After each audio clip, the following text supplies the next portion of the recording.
how in the world do you do due diligence? Right. In my last video, I talked about doing your due diligence before you hire a virtual assistant. And that generated some responses of like, well, what does that even mean? So very simply, it just means put some systems in place to kind of work around your impulses. And when it comes to hiring, I'll get into in this video exactly why this is important.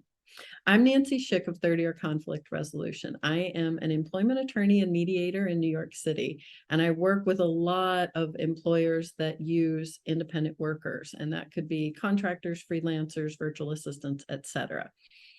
So your due diligence, again, is to do some research to avoid those counterproductive impulses that we sometimes have when we're urgently hiring, right? Because most of you that are hiring virtual assistants, for example, have probably gotten to a point where you're just overwhelmed and you know you need help and know you need to start delegating.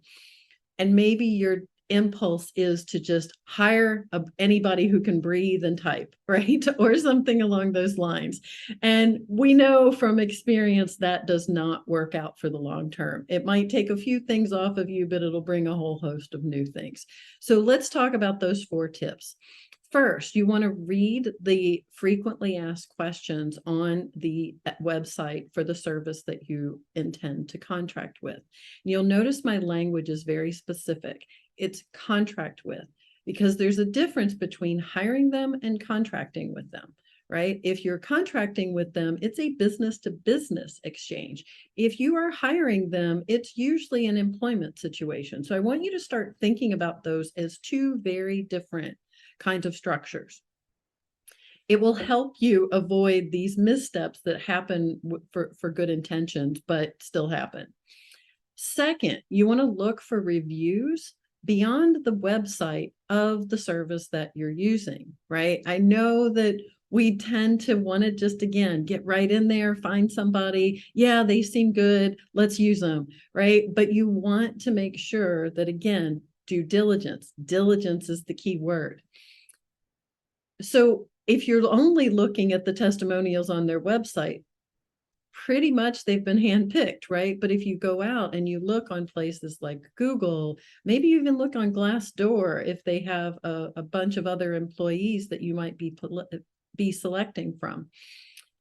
You want to then ask questions, right? Don't just sign the contract. Don't go through a portal without talking to a human being and having an opportunity to be fully heard, have an opportunity to go through that true sales process, right? None of that knee jerk, just punching buttons. You're not buying a t-shirt on Amazon, right? This is somebody you're going to be developing a relationship with. And then those questions you want to ask are, again, is this an employee or an independent contractor of your service? Because that's going to determine how they are classified for you when they start working for you, if they're working on a long-term basis versus a project basis. And then fourth, you want to watch for those one-sided contract terms. Now that's where you have a bunch of waivers, a bunch of hold harmless clauses and everything else that basically says, we're going to find somebody for you. They're going to manage all your accounts. They're going to have your passwords and possibly access to your financial records. But anything they do is not our problem, right? You clearly don't want to sign a contract like that. So you want to make sure you're looking for that. Things like the choice of law.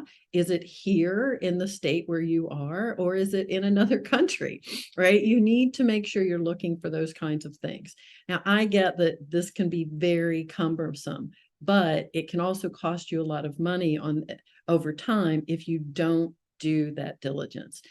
If you don't feel like you can do that alone, click that button below, schedule a consultation with me. I'll be happy to go through it with you. And in the meantime, of course, keep listening with your third ear for the hurt you can heal.